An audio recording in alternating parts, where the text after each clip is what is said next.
Oi, pessoal, bom dia, sejam bem-vindos a mais um encontro nosso de patologia, né? A gente vai trabalhar hoje um assunto que vai ser primário em termos de conteúdo, destinado aí à patologia, é um conteúdo inicial que é mais específico. A gente estava trabalhando conceitos que não eram tão específicos à patologia, mas hoje a gente vai começar a ver um conteúdo mais específico da patologia em si, né? Que vai ser adaptações celulares e estímulos nocivos.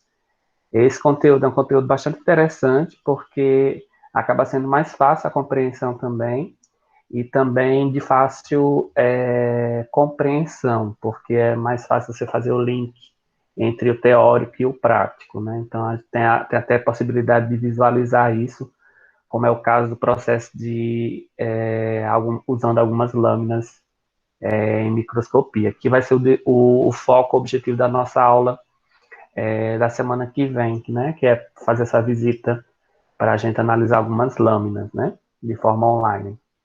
Então, vou só colocar a apresentação para a gente iniciar a aula.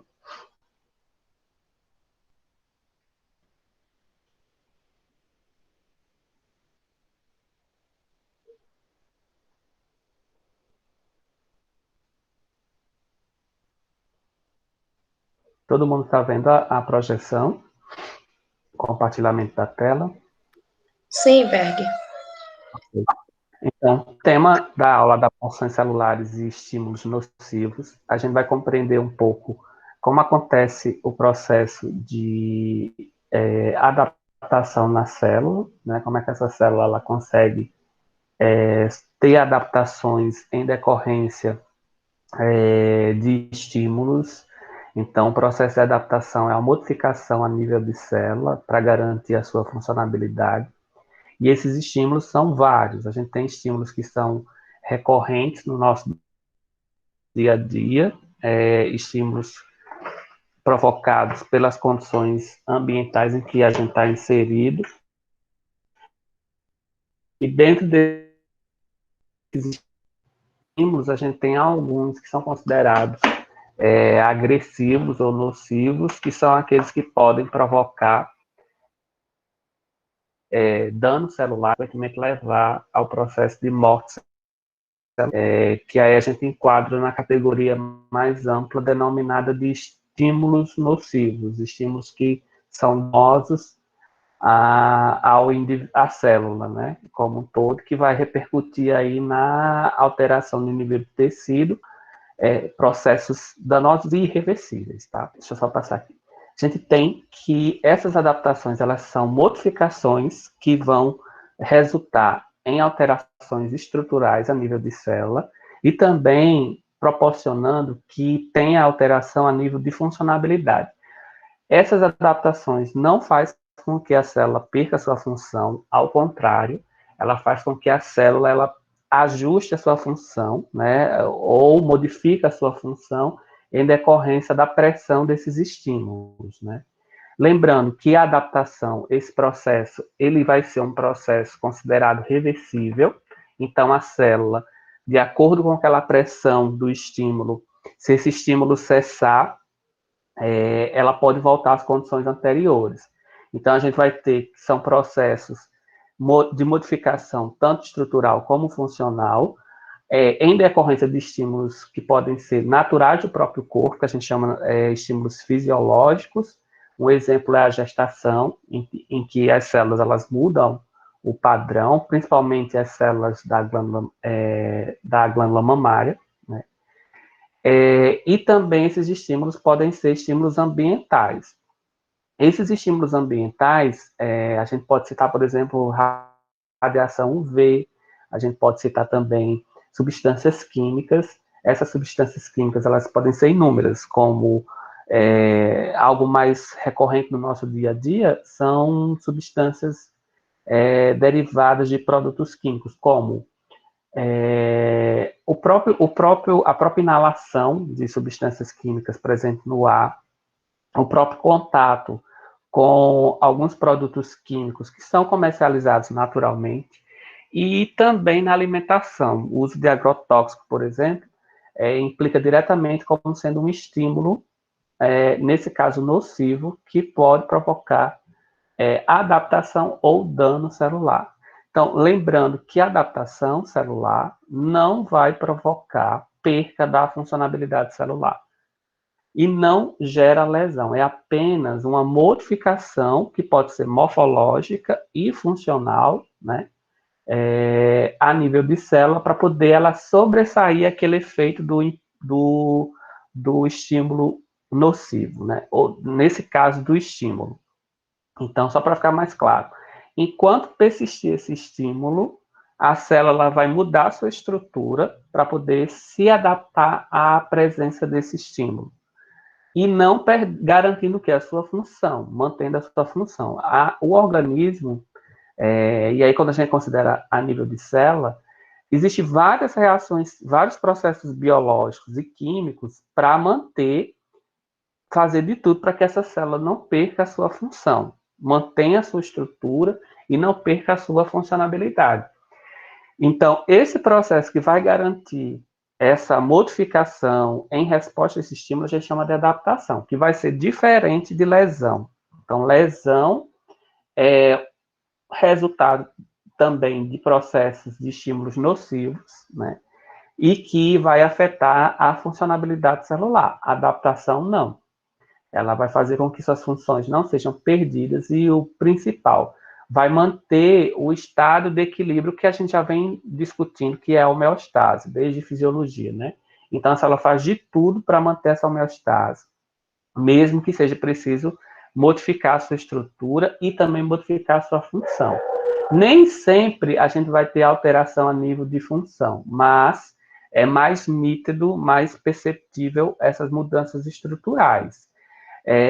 Em termos de tipos, né, a gente vai ter 4 tipos de adaptações. Aquelas que vão ser resultantes do processo da modificação a nível de tamanho da célula. A célula vai ganhar uma robustez, ela vai ficar bem maior, né, ela vai ter uma maior massa celular, digamos assim, principalmente em decorrência de alterações a nível citoplasmático e também a nível de síntese proteica. Então, as proteínas elas começam a ter uma biossíntese mais ativa, e aí a gente classifica essa adaptação como hipertrofia. Esse termo ele é muito usado, correlacionado à hipertrofia muscular, né? Então, principalmente quem está praticando atividade física, o que acontece? O interesse é se ter uma hipertrofia. Por quê? Porque essa hipertrofia vai resultar numa alteração do biotipo do indivíduo, né? Que é principalmente o aumento em decorrência de quê? Em decorrência de uma maior síntese proteica. É o famoso ganhar massa muscular, né? Então, o ganho dessa massa muscular nada mais é do que, tecnicamente falando, um processo de hipertrofia a nível de células. As células acabam aumentando seu tamanho e acaba fazendo com que esse tecido em que ela compõe seja mais notório, seja mais perceptível, seja mais visualizado, né? Aí a gente vê, obviamente, mais claramente isso a nível de músculo, né? Mas todas as células, com exceção daquelas neurais, né? E também de algumas células tronco, as células tronco elas não passam por esse processo de hipertrofia, porque elas vão ser as responsáveis por originar outras células, né? E as células também do sistema imunológico, algumas não passam por esse processo. São mais células de tecidos, como o tecido epitelial, né? O tecido muscular liso. Então, elas podem ter essa característica de aumentar esse tamanho, em decorrência de quê? Sempre de um estímulo, né? Nesse caso, é um estímulo não nocivo, tá? Não nocivo até certo ponto. Porque se ele for nocivo, ele não vai gerar adaptação, ele vai gerar lesão. Essa é uma diferença bem clara que eu devo deixar claro, né, para vocês. Outro tipo de adaptação que a gente vai caracterizar é quando as células no tecido aumentam em termos de quantidade. Aí a gente chama de hiperplasia. A hiperplasia, ela é uma adaptação, mas que também ela pode ser, de acordo com o estímulo, um fator para a neoplasia, né? Neoplasia do tipo maligno, que seria o câncer, que é quando se tem um número exagerado, fora de controle, num tecido. nesse caso da adaptação, a hiperplasia não está sendo considerado coisa ruim, não, né? É evento ruim, não. Evento agressivo, não. Nesse caso, é um processo adaptativo, mas pode culminar em quê? No caso de neoplasia do tipo maligna, que é o câncer, né? Esse número se dá também, esse aumento excessivo do número de células vai se dar também em decorrência de um fator, de um agente nocivo, de um estímulo, perdão, de um estímulo, né? Aumenta-se a quantidade de células nesse tecido. A gente vai caracterizar também esse processo. Diferentemente desses, em que a gente vai ter, no caso da hipertrofia, um aumento no número de do tamanho celular e hiperplasia em relação ao número de células, a gente tem o inverso, que é quando essas células ela reduz o seu tamanho, fica, como a gente classifica tecnicamente, como atrofiada. Essa atrofia ela se dá muito em relação à parada, a um nível muito basal, muito baixinho da síntese proteica, né? E também de redução em relação à área citoplasmática da célula. Então, a célula ela tende a reduzir essa área citoplasmática. O outro tipo de adaptação é quando um tipo de tecido, aliás, um tipo de célula que está naquele tecido sofre uma alteração tão brusca que parece ser outro tipo de célula, né? Então, a célula se transforma em termos fenotípicos. O que é fenotípico? É o que a gente consegue ver, visualizar, né? Então, por exemplo, de uma célula passar de um estado em que ela era anteriormente circular, tinha um formato circular, para ela passar por um estado agora retangular, numa maior dimensão em termos de área, né? Então, essa alteração em termos de estrutura visual, que a gente chama fenotípica, de um tipo celular para outro totalmente diferente, a gente chama de metaplasia, né? Uma alteração muito brusca no fenótipo, em decorrência também de um estímulo. Você sempre tem que entender que essas adaptações, elas são resultantes da ação de estímulos. Então, a célula nunca vai sofrer processo de adaptação se não sofrer influência de um estímulo. Aí a gente tem uma imagem aqui mostrando, né, nessa figura 1, como essa célula, no estado de homeostasia, ela pode sofrer adaptação ou ela pode sofrer lesão, né, lesão celular. Então, a gente sempre tem que deixar também, frisar, né, deixar em evidência, é que nós estamos num ambiente. Esse ambiente tem diferentes forças, diferentes imposições sobre a célula. Então, vamos analisar aqui essa imagem, começando entendendo o estado normal da célula, que é quando ela está desempenhando suas atividades funcionais muito bem, obrigado, né, que a gente chama de homeostasia, realizando transportes, realizando geração de energia, metabolismo. Então, isso é o que caracteriza o estado normal dessa célula. O que acontece? A célula, no tecido, ela vai sofrer sempre interferências externas, né?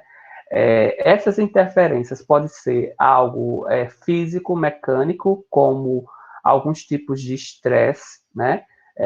Eu digo relacionados a choques mesmo, né? Choques mecânicos. Pode ser um tipo de estresse também nutricional, em que o nível energético fornecido para essa célula acaba decaindo, né, o nível, e aí gera um estresse, né? E pode ser também estresse gerados pelo próprio metabolismo celular, que é a produção de radicais livres. Então, pelo próprio metabolismo da célula, ela gera substâncias que podem provocar um estresse nela própria, né? Então, tudo isso, todos esses fatores, são fatores estressantes a nível de célula, né? Eu posso dizer que isso aqui, que o estresse também é um estímulo? Sim, é um estímulo. Mas esse estímulo não vai levar, né, ao quadro de lesão, que é diferente do estímulo lesivo. Esse estímulo lesivo é um estímulo que vai ter como característica ser mais agressivo, mais duradouro, mais frequente, né? Pode ser um estresse nutricional? Pode. Agora, a duração, a taxa de duração e a taxa de intensidade desse estresse é muito maior. É o que vai diferenciar ele de um estresse não nocivo, não lesivo, para um estresse lesivo, que a gente chama aí, classifica como estímulo lesivo, né? A diferença é que esse estresse, a nível mais brando, ele gera uma adaptação a nível de célula, que podem ser essas quatro, né? Hiperplasia, atrofia, hipertrofia ou metaplasia. Já o estímulo lesivo vai levar ao quê? A um tipo de lesão celular, né?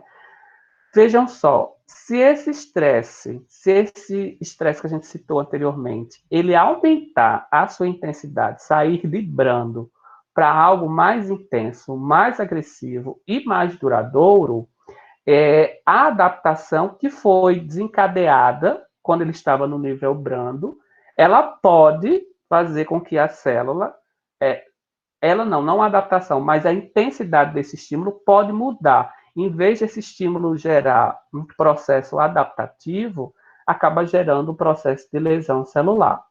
O que eu quero dizer, em outras palavras, é que o próprio estímulo lesivo, numa intensidade maior, numa frequência maior, ele acaba gerando diretamente na célula, sem passar por adaptação, né? Dependendo da frequência, lógico, ou ele pode gerar um processo adaptativo. O que é que vai diferenciar esses caminhos? É a intensidade, a frequência e o tipo de estímulo, né? Então, pode haver situações em que a célula sofreu adaptação, mas o estímulo ainda está persistindo numa frequência maior, numa intensidade maior, que em vez, depois, em consequência dessa permanência desse estímulo, a célula agora vai sofrer lesão. E aí a diferença entre adaptação e lesão celular é que a gente vai ter quadros de perca da funcionalidade celular. Então, a célula, no quadro de lesão celular, ela vai perder a sua função. E o mais interessante é que essa lesão, ela pode ser pontual, ou seja, ela pode ser momentânea, e aí a gente considera no quadro de reversibilidade, ou seja, a célula pode voltar ao estado normal, ou ela pode ser um quadro mais drástico, né, que vai levar à morte celular, que é quando a lesão é irreversível. O que é que vai distinguir também esses caminhos? A presença do estímulo lesivo. Se esse estímulo ele cessa, mesmo a célula sofrendo lesão celular, pode voltar ao estado normal, se enquadrando numa classificação de lesão reversível. Caso contrário, aí a célula ela vai migrar para um quadro de lesão irreversível, em que sua função é totalmente perdida e suas características morfológicas também. Ela vai sofrer várias alterações metabólicas, alterações estruturais também. Por exemplo, no quadro de lesão reversível, a gente vai ter danos a nível de membrana, em que aquela configuração de lipídica ela vai sofrer danos direto, e também alterações a nível de proteínas, a conformação proteica vai sofrer alterações, como também a nível de organelas sofrendo tumefação. Tumefação é um ganho de líquido celular que faz com que a organela aumente seu tamanho, prejudicando. Então, todos esses quadros, né, de alterações morfológicas refletem na funcionalidade celular. Por exemplo, mitocôndrias vão sofrer danos, principalmente em relação à formação de poros, né? E aí, consequentemente, perde todo o conteúdo da mitocôndria, fazendo com que reflita diretamente na geração de energia. E isso caracteriza, né, esse evento vai caracterizar o quê? Perca da funcionalidade metabólica na geração de energia. Né? Então, cada evento desse, cada alteração nas organelas e na membrana vai prejudicar a estrutura e principalmente a funcionalidade celular, que quebra o quê? A homeostasia da célula.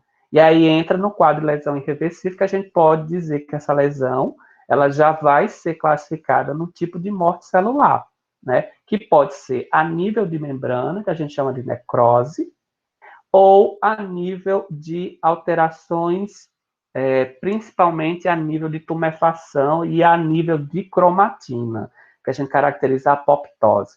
Todos os dois tipos a gente vai ver, vai ter aulas só para a gente caracterizar os dois processos, são classificados como morte celular. Mas aí tem eventos, né, que acontecem desses dois tipos de morte celular que os caracteriza, né?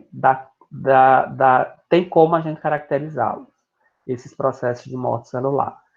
Então, a aula de hoje a gente vai frisar nesse processo de adaptação. Quais são esses tipos e como eles acontecem? Quais os mecanismos que fazem com que a célula sofra processo de adaptação? Gente, essa imagem ficou clara, esse esquema. Eu tenho certeza. Esse esquema aqui, ele resume todo o capítulo. Esse capítulo do livro é o capítulo 2, né? Então, a gente já viu o capítulo 1, capítulo 2 agora. Ele é o resumo do capítulo. Então, assim, é interessante que vocês entendam, porque entendendo esse processo, vai entender todo o capítulo, sem dúvida. Alguém tem alguma questão a fazer? Alguma dúvida? Ó, essa imagem, só para completar o raciocínio, né? Como é que a gente pode enxergar esse processo de adaptação na prática? A gente está vendo aqui a célula do coração, o miócito normal. Esse miócito, ele vai estar lá presente no coração, nos ventrículos, nos átrios, e aí, em decorrência de um estímulo, esse estímulo pode ser uma alteração metabólica pontual, em que ele vai demandar maior gasto energético, ou seja, o coração vai precisar bombear um pouco mais, ou pode ser algo que seja, de certa forma, nocivo.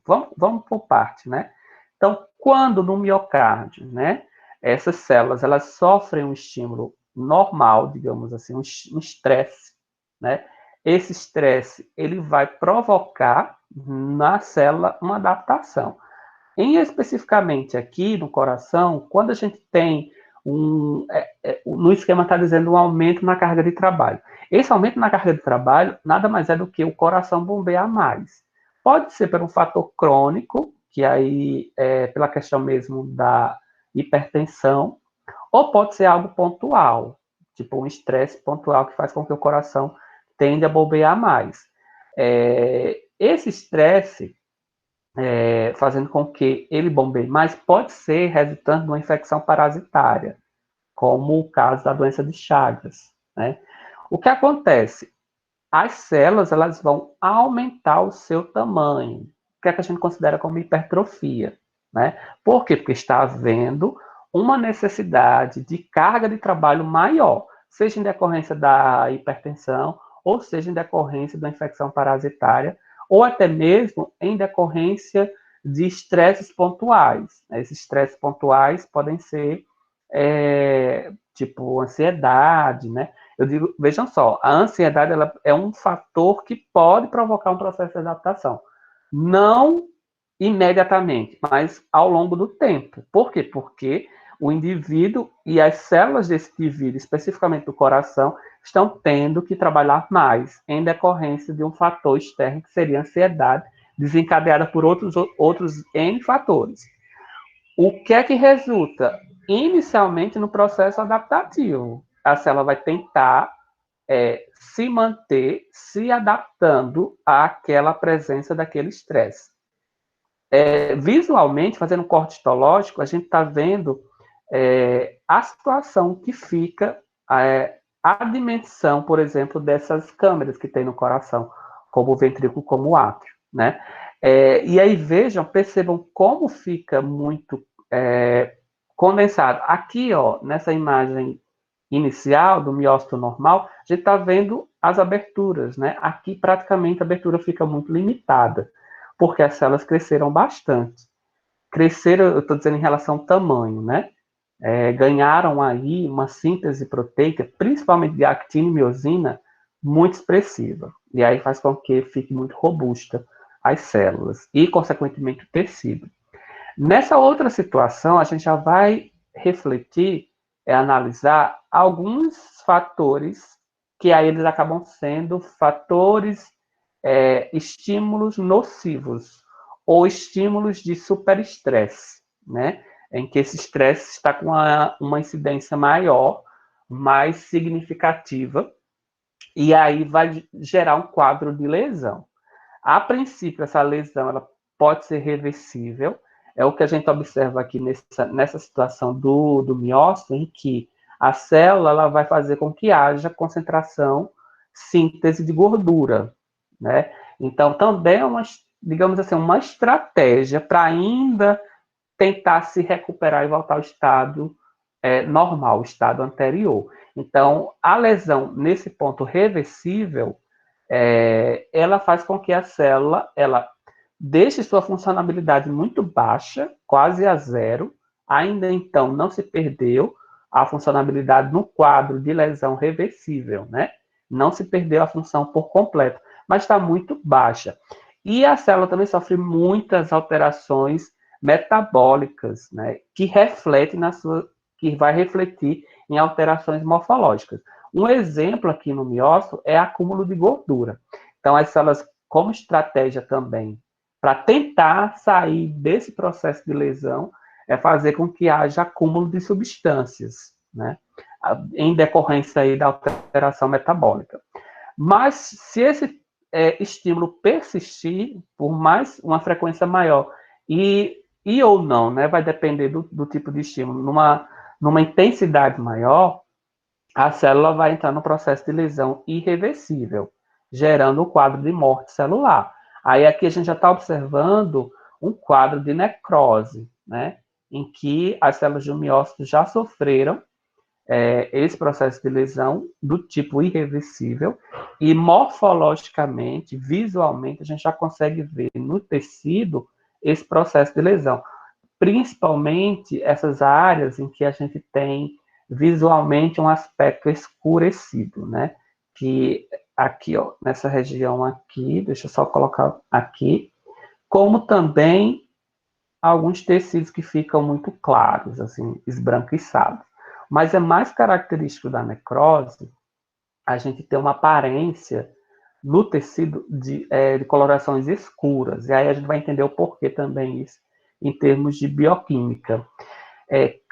Regiões claras, elas são mais caracterizadas por acúmulo de substâncias, né?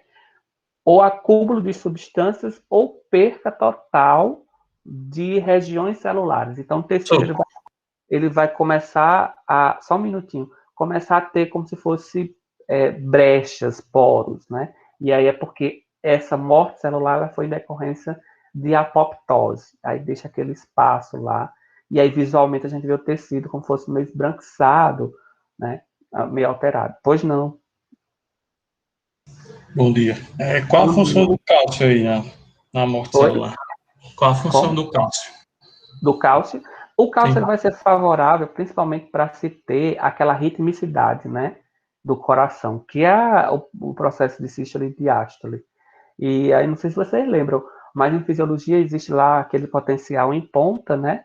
Que esse potencial em ponta, no caso do coração, a gente tem um potencial em platô e em ritmicidade, que é em decorrência aí da ação do cálcio junto com os canais de sódio, fazendo com que aconteça esse processo de contração de forma rítmica, né? E com um intervalozinho, que é o platô.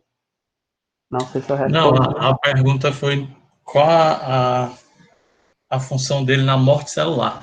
Do cálcio, a gente vai ver mais na frente, porque pode acontecer alterações, principalmente na bomba, né? Na bomba de cálcio. E aí essa bomba de cálcio, que ela está presente nas organelas, né?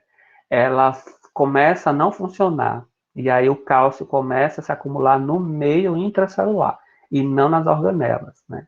O cálcio ele fica escondido nas organelas, em algumas, né?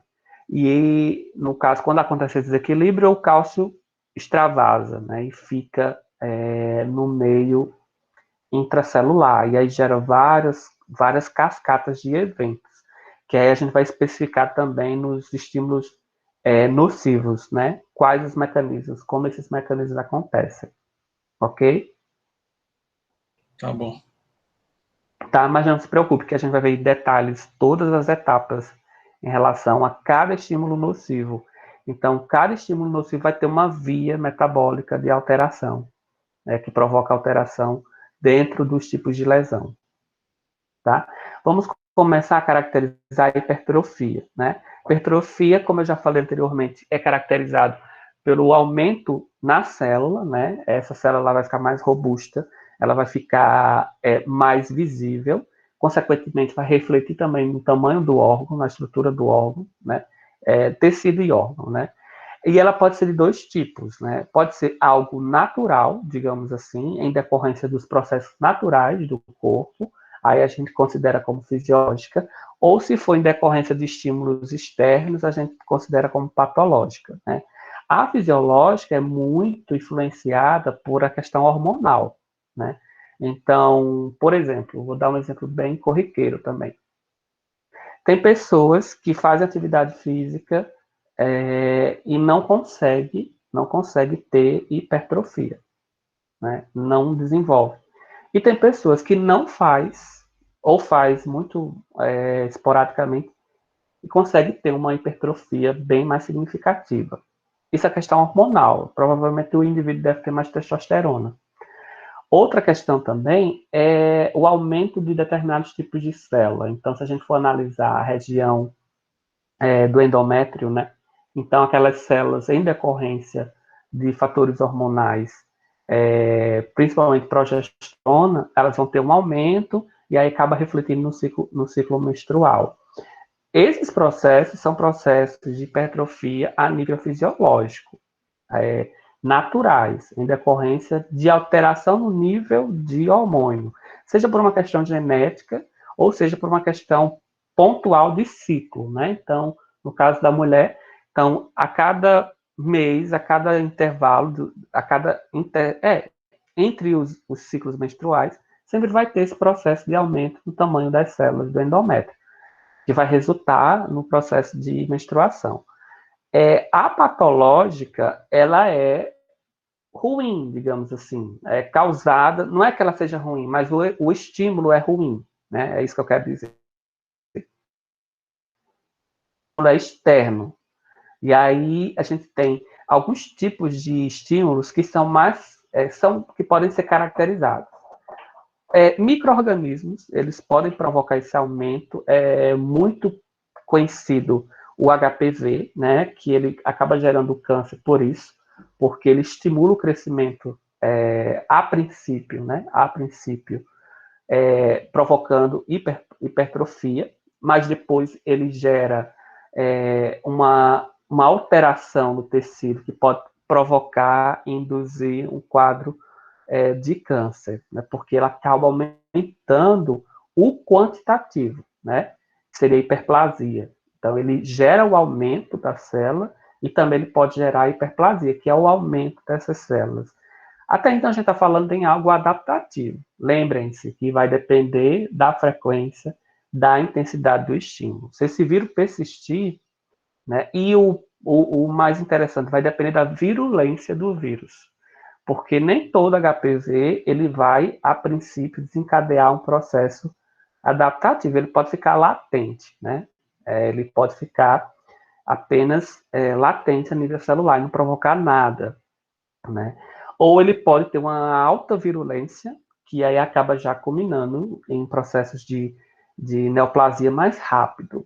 Então, a célula foi infectada, desenvolveu uma característica lá que seria hipertrofia, depois hiperplasia, e aí esse vírus está persistindo e está infectando e está alterando principalmente a genética da célula, e aí, como estratégia, digamos assim, de não suportar mais, aí entra na via de lesão. Aí depois, se persistir ainda, a gente tem os quadros de lesão irreversível. Pode passar por todas essas etapas? Pode. Ou pode ir diretamente, né? Então, o vírus provoca diretamente lesão irreversível e aí vai gerando os quadros, né, de câncer ou necrose. Então, depende muito da virulência desse vírus, né, da cepa. E fatores também genéticos, eles podem provocar alterações no nível de hipertrofia. Vejam só, esses fatores genéticos, aí vocês poderiam dizer, mas eles não são algo natural, né? Algo normal do indivíduo? Não. Eu digo normal porque não está no quadro fisiológico, são processos naturais, né, do organismo.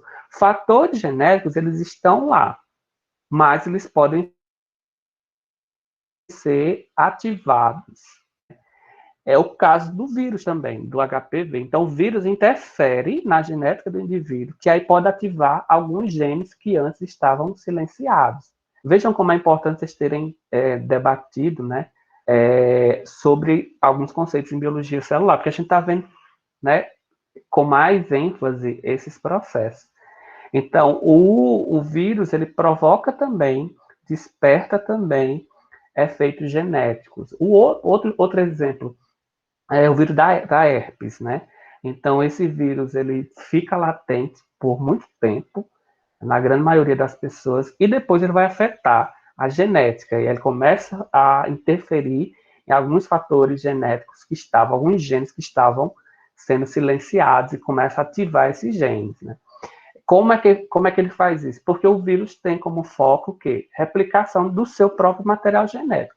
E aí, como erro, assim, digamos, esse material genético do vírus, ele vai interferir no nosso material genético, né? E aí acaba culminando aí em alguns problemas.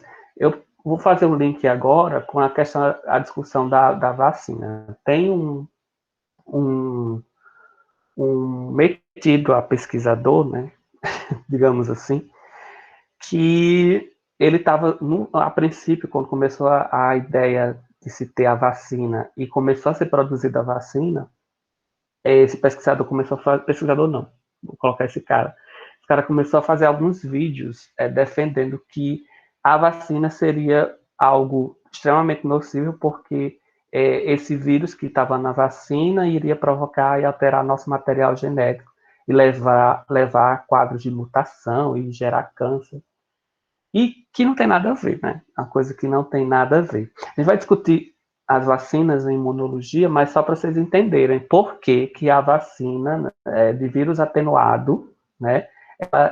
Alguns idiotas pegam esse ponto aí para criticar as vacinas e dizer que ela pode causar mutação. Então, sem nenhum cunho científico, sem nenhum respaldo, né? Aí é o grande erro, tá? Gente, então, eu mostrando aqui um exemplo, né, que eu falei na questão do útero. Ó. A gente está vendo aqui um útero na figura A, num aspecto mais macroscópico, né? Nas imagens B e C, o Bzinho aqui embaixo está quase sem perceber, a gente está vendo as células desse músculo num estado normal, né? E aqui no processo de hipertrofia, né? Células que têm visualmente um maior citoplasma, uma maior quantidade de citoplasma aqui, e faz com que esse tecido ele aumente seu tamanho, né? Esse processo também é comum na gravidez, né? Então, é algo natural, desencadeado principalmente por um nível muito alto de progesterona, e, consequentemente, reflete nessa adaptação. E outra questão, né? Essa adaptação é algo necessário para também manter o feto, né? Fazer com que haja aí um suporte, tanto físico como nutricional, para o feto, né? E principalmente para fazer com que esse feto tenha uma nutrição, digamos assim, tá? Essa adaptação é o que a gente pode classificá-la pontualmente, mais rotineiramente, como tipo de hipertrofia fisiológica, né? E não patológica, que é algo natural, um processo natural do indivíduo, tá? Para entender como acontece essa hipertrofia, a gente precisa analisar o aspecto molecular, né? Não é nada sofisticado, é fácil de entender, de compreender, mas eu quero deixar só evidente que esse esqueminha aqui, ele tem tudo a ver com os debates dos mini-seminários, né? Então, alguns grupos ficaram lá com mecanismos desencadeados por transporte com receptor, né?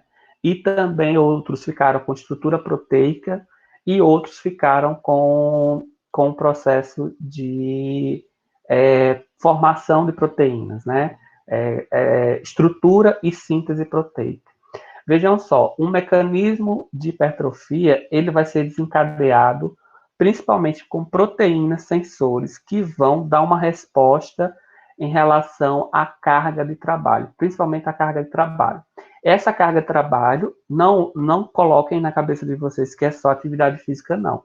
É qualquer ação que faz com que aquela região, né, tenha que trabalhar mais, né, tenha que desempenhar maior atividade. Além disso, da questão da carga, a gente também tem alguns fatores considerados essenciais para o desenvolvimento dessa adaptação, que são os receptores de hormônio, né? A gente chama fatores de crescimento.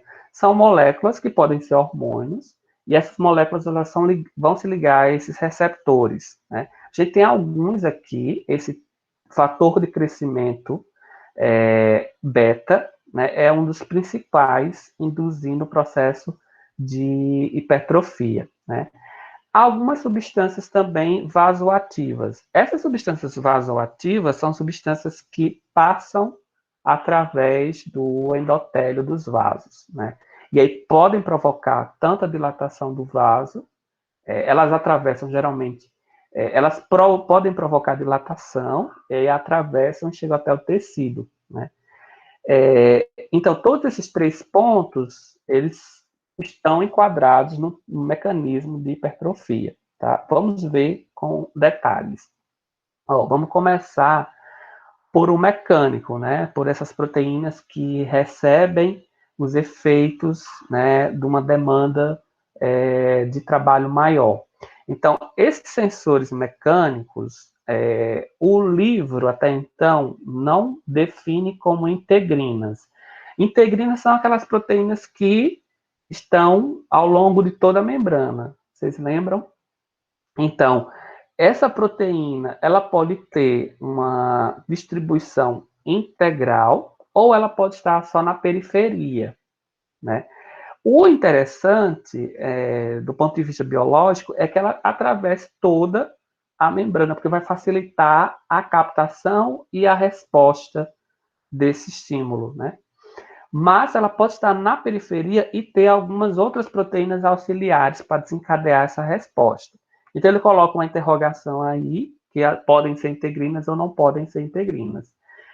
Com base na carga de trabalho, né, então essa estrutura, esse tecido está tendendo a ter maior desempenho, maior atividade em decorrência das exigências de trabalho, né, da carga, por exemplo.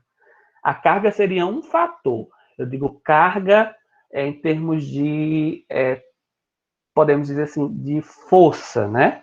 Mas essa carga de trabalho não é só força, é demanda da atividade da célula naquele tecido, tá? É captada essa informação por essas integrinas, né, que é o sistema mecânico.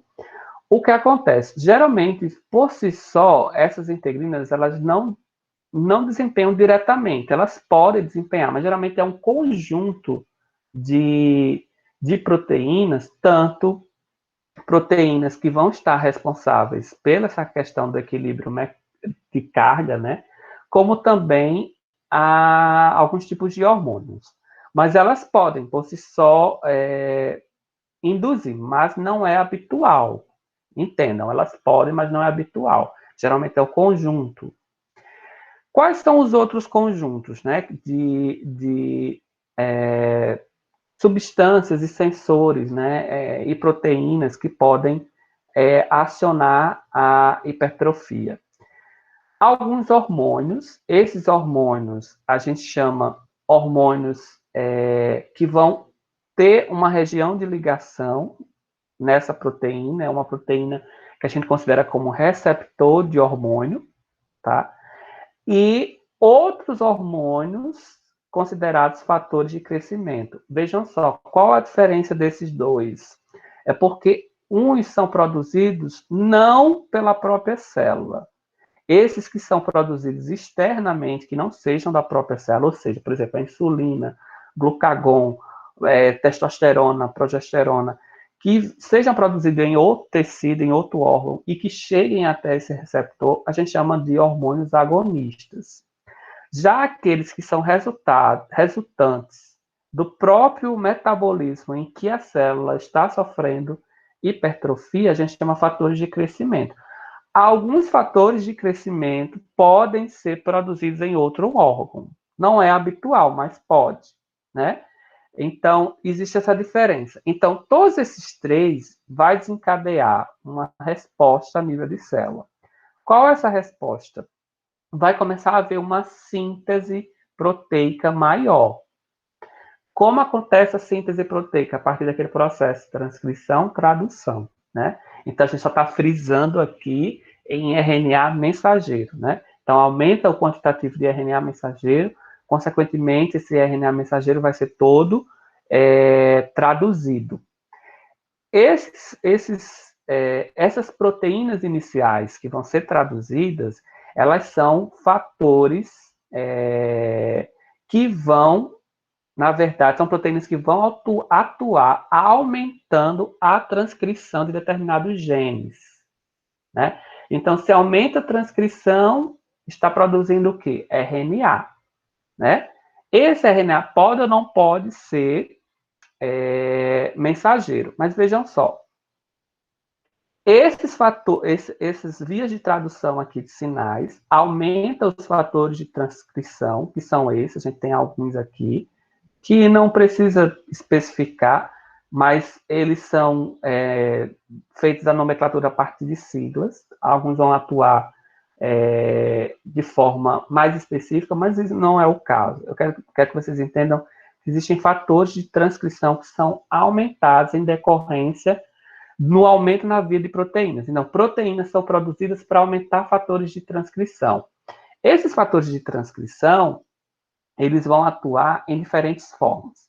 Eles podem induzir, dependendo no caso da idade, né, no caso do feto, alguns genes, esses genes vão ser ativados e, consequentemente, vão aumentar a produção de determinadas proteínas.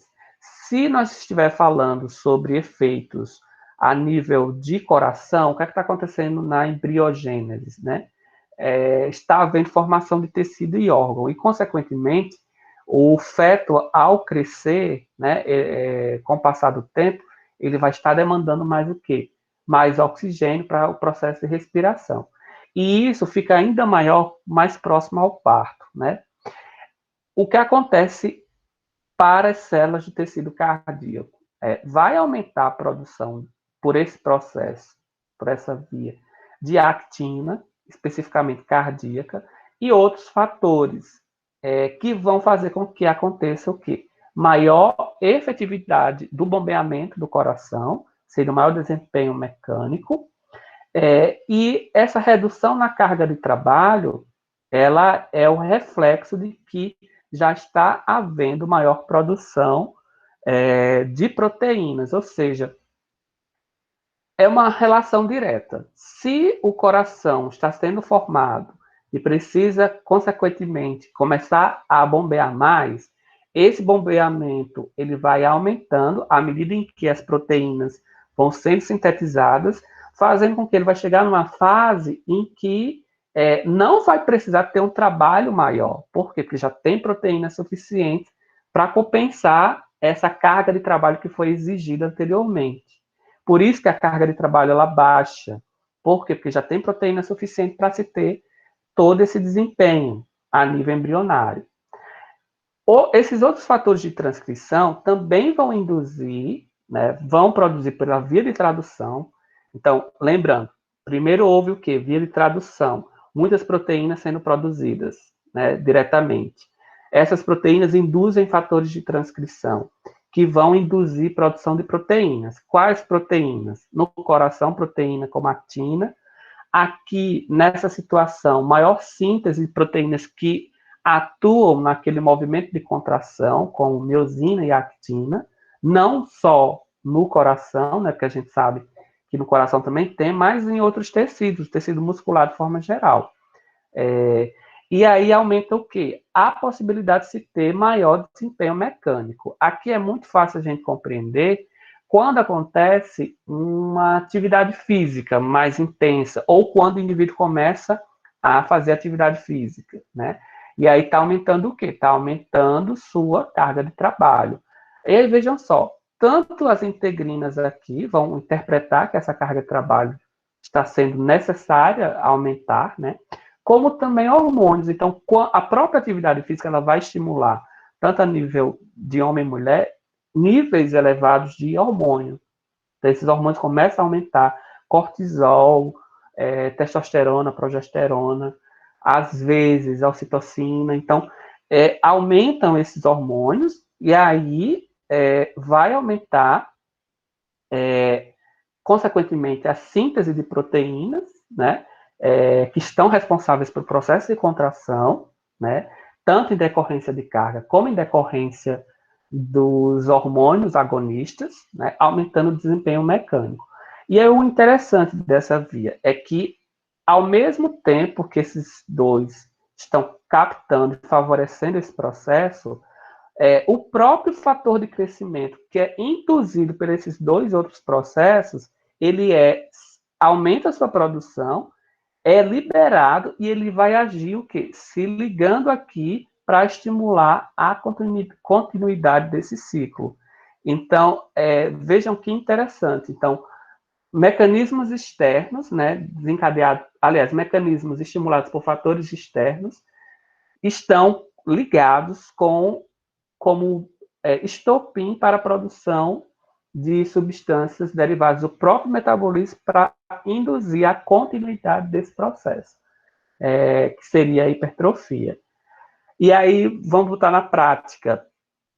Quando a gente tem a acessão, né, o interrompimento nesse ponto aqui, vai afetar diretamente o quê? As outras vias.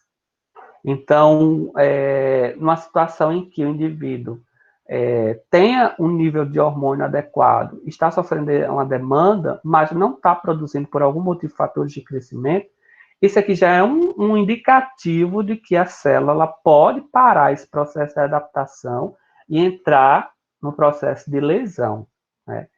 Então, falhas nesses sistemas, eles podem refletir e culminar no processo de lesão, até então reversível, né?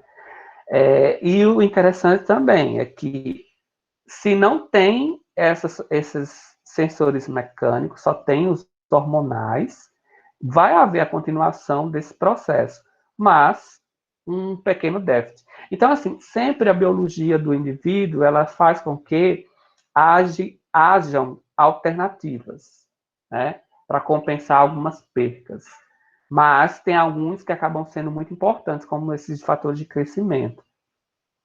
Um dos fatores de crescimento que a gente vai ver que é muito recorrente é o fator de crescimento 1 e o fator de crescimento beta.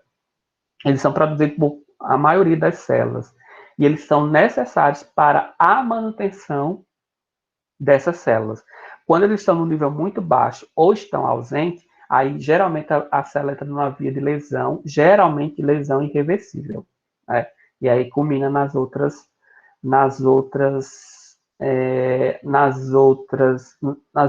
tipos de morte celular. No caso, esses fatores de crescimento, eles são muito necessários em decorrência do fornecimento de energia. Então, indivíduos que têm desnutrição, praticamente esses fatores de crescimento estão muito baixos. E aí não vai ter hipertrofia, vai ter, ao contrário, muita morte celular. Tá? Pessoal, deu para entender esse mecanismo?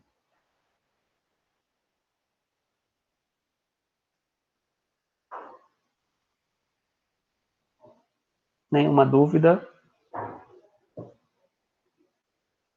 Posso prosseguir? Tá, vamos lá.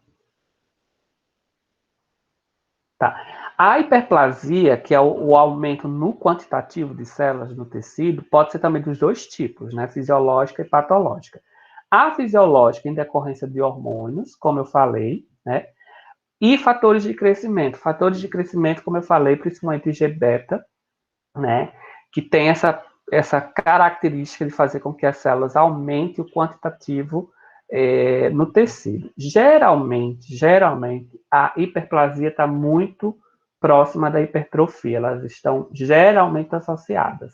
Pode acontecer de forma separada, mas geralmente estão associadas. Por quê? Vejam só. À medida em que acontece a hipertrofia, o aumento das células, o espaço ele tende a ficar menor. E aí é uma estratégia também do tecido aumentar o número de células. E outra questão, com o processo aqui, ó, como a gente viu, de liberação de fatores de crescimento, a hipertrofia por si só libera fatores de crescimento. Esses fatores de crescimento também induzem a multiplicação da célula, para evitar a perda de área, né? Fazer com que essa área não fique só para uma célula, mas para várias células. Então, geralmente, elas estão associadas. Pode acontecer separadamente? Pode. Como é no caso do útero, geralmente é mais hipertrofia, né? Mas pode acontecer em associação. O outro tipo, que é a patológica, né? Aí a gente já tem alguns problemas aqui, que é quando acontece o excesso ou de fatores de crescimento ou de hormônios.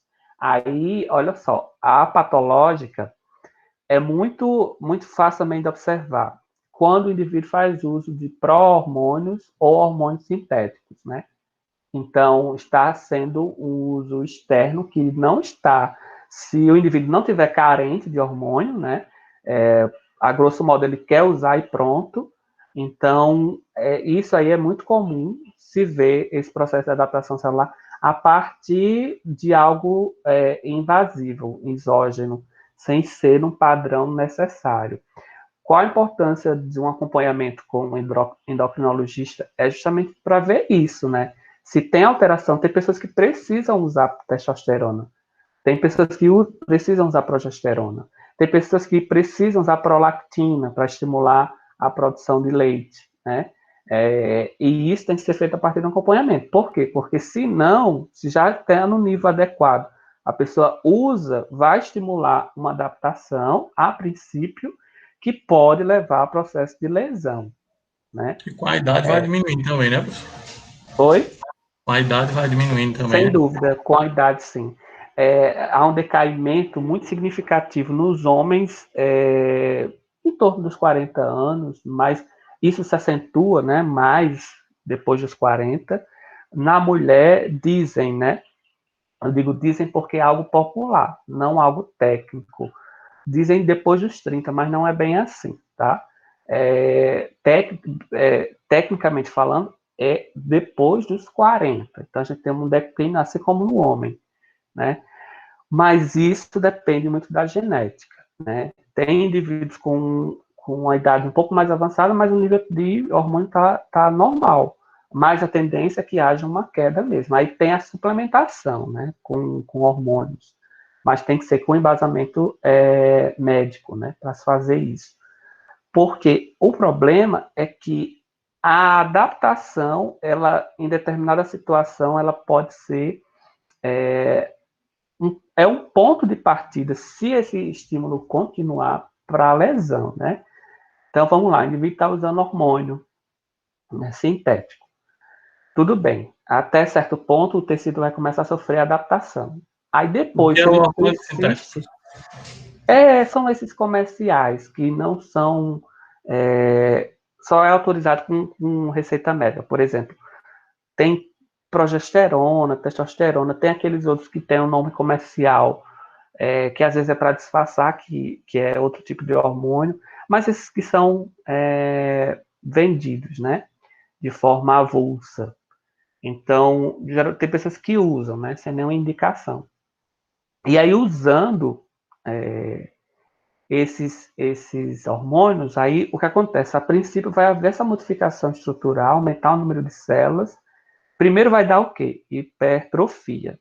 Depois hiperplasia na questão do músculo, né? E depois, aí a gente tem o quê? Se o indivíduo continuar usando, aí a gente já vai ter um quadro de lesão, né? Onde acontece muito essa lesão quando se usa hormônio indiscriminadamente? Principalmente lesões hepáticas, lesões renais. Então, o músculo tecido muscular está sofrendo modificação, está esteticamente bonito, mas a nível de alguns outros órgãos, como fígado e rim e pâncreas, está sofrendo muito com esse aumento nesse quantitativo desse estímulo, né, que seria o hormônio. Aí esse é o problema que acontece, que é quando esse uso desse estímulo acaba sendo muito recorrente, né? É muito recorrente, tá? Então, existem esses dois tipos de adaptações do tipo hiperplasia. Aqui um exemplo da fisiológica, né? Nas células mamárias, como eu falei. Então, prolactina, né, é um dos hormônios usados também para estimular o aumento no número de células da mama, induzindo o quê? Um maior quantitativo na produção do leite. E, nesse caso, no próprio período gestacional, né, antecedendo o período inicial, na verdade, no período inicial da gestação, já há uma modificação nas mamas em decorrência do aumento do número de células, porque o nível de hormônio já aumenta, prolactina, ocitocina e a própria progesterona. Então, esses três hormônios estimulam a multiplicação dessas células, que é algo fisiológico, né? Patológico, olha só, é quando o indivíduo já tem uma alteração nos níveis de hormônio, no caso da mulher. Aqui a gente está vendo quando acontece na parede do endométrio, né? Essa multiplicação desse hormônio, que, de certa forma, é um processo natural, a menstruação, mas em algumas pessoas, o que acontece?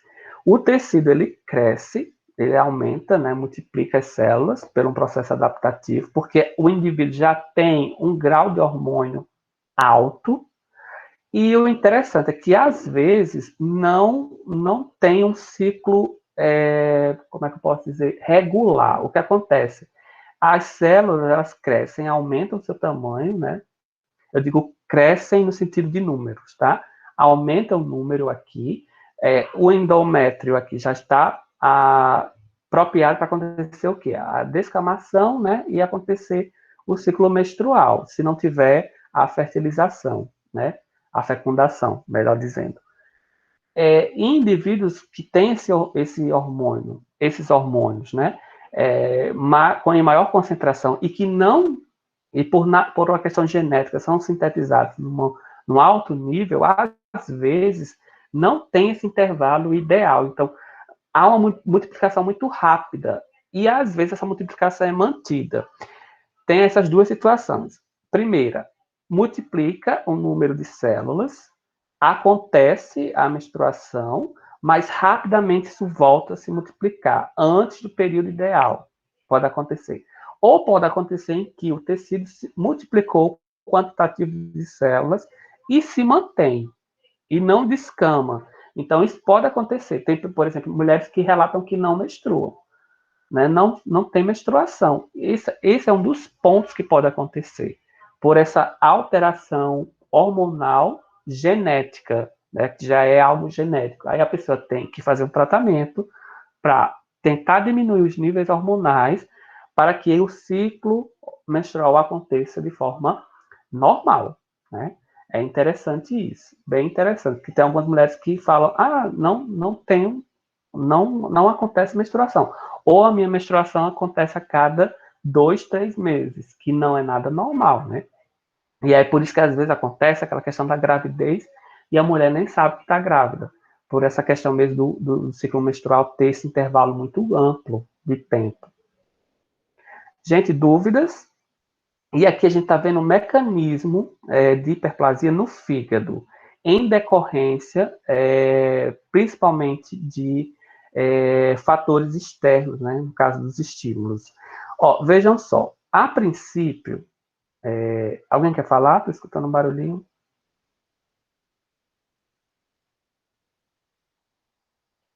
Não? Tá. Ó, o fígado, ele tem uma característica, esse órgão, é de poder se regenerar, né? Com base na sua estrutura, os hepatócitos, eles têm uma alta taxa de produção de fatores de crescimento. Então, quando o fígado ele começa a sofrer um estímulo nocivo e ele começa a diminuir o seu quantitativo, a sua dimensão, essas células do próprio fígado começam a liberar mais fatores de crescimento para induzir a sua regeneração, né? A princípio, vamos lá, o indivíduo está começando a ingerir álcool em excesso e com mais frequência. Então, vamos dizer que ele tinha o hábito de ingerir álcool uma vez ao mês, numa quantidade muito pouca. Praticamente o fígado não sofre alteração, né? Mas ele começou a aumentar essa ingestão e por mais tempo. O que acontece a princípio? O fígado ele vai sofrer um processo adaptativo que é acumular gordura, né? Essa gordura acumulada a gente chama de esteatose hepática. É bem natural também quando o indivíduo começa a engordar, né? Às vezes acontece um quadro lá, está engordando, aí você vai fazer uma ultrassom e aparece lá que tem um pouco de gordura. É algo, acaba sendo natural, né? Mas já é também um alerta. Por quê? Porque esse estágio aqui de esteatose hepática já é um processo de lesão reversível. O fígado está sofrendo lesão, né? Mas essa lesão ainda é possível de se reverter. Seja pelo acúmulo de gordura no processo natural, que seria pela ingestão de mais alimento, né? O indivíduo está engordando, ou seja pelo uso de álcool. Então, se for o indivíduo que está fazendo uso de álcool com mais frequência e maior quantidade, a tendência é que ele sofra lesões hepáticas, sendo caracterizado o processo de esteatose, que é o acúmulo de gordura. Esse acúmulo de gordura, que é uma lesão reversível, ela também pode ser em decorrência de outros fatores, né? Distúrbios metabólicos. O próprio indivíduo também tem alguma alteração relacionada a metabolismo de lipídio. E aí o fígado também consegue acumular na forma de gordura intracelularmente, né, dentro da célula. Vejam só, até então a esteatose hepática ela é um mecanismo reversível. Se os estímulos continuarem, o fígado vai entrar no estado de lesão irreversível, que é o quadro de cirrose, né? Como eu falei, o fígado tem a capacidade de produzir fatores de crescimento, né? Para induzir sua própria reciclagem, sua própria regeneração, né? Melhor dizendo.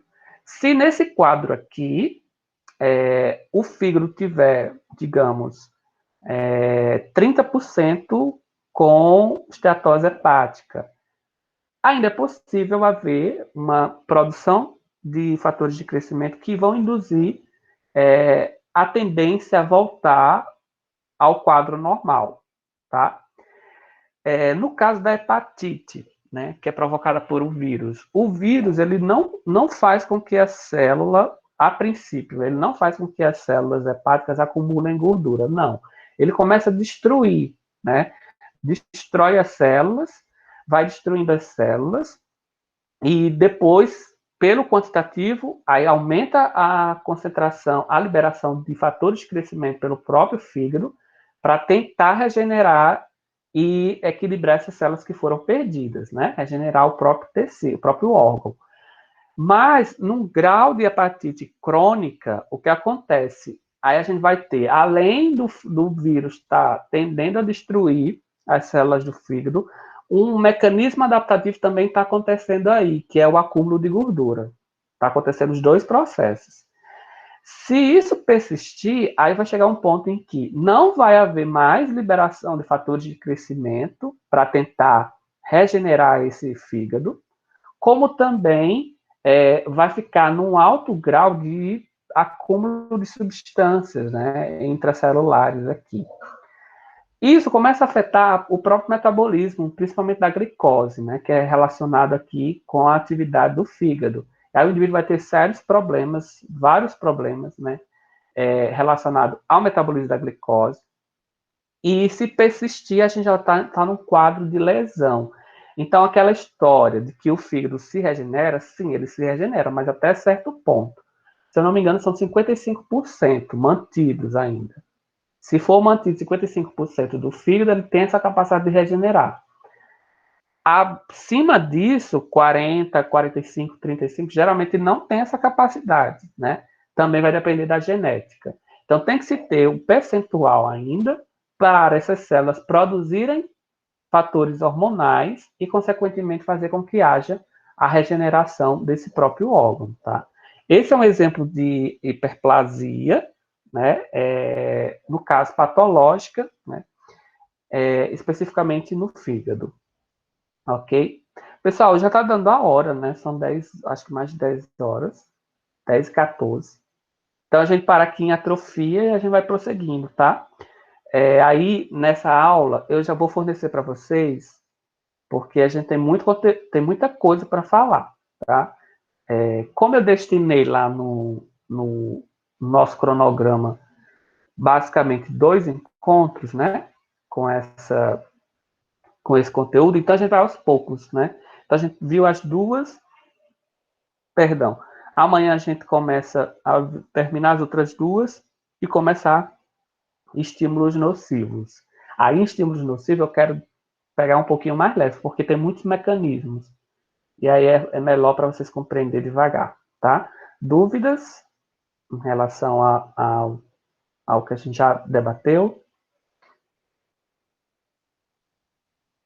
Deixa eu olhar aqui Não. o chat.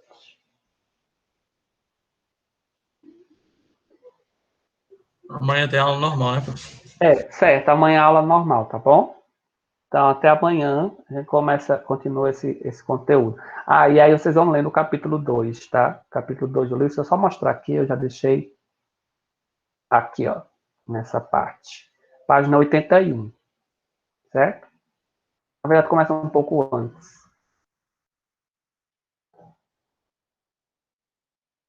Aqui. Deixa eu ver só a página. 79, tá? Na página 79. Então, vão lendo que é muita coisa. Então, dúvida é só falar, tá bom? Então, até amanhã. Bom dia para vocês.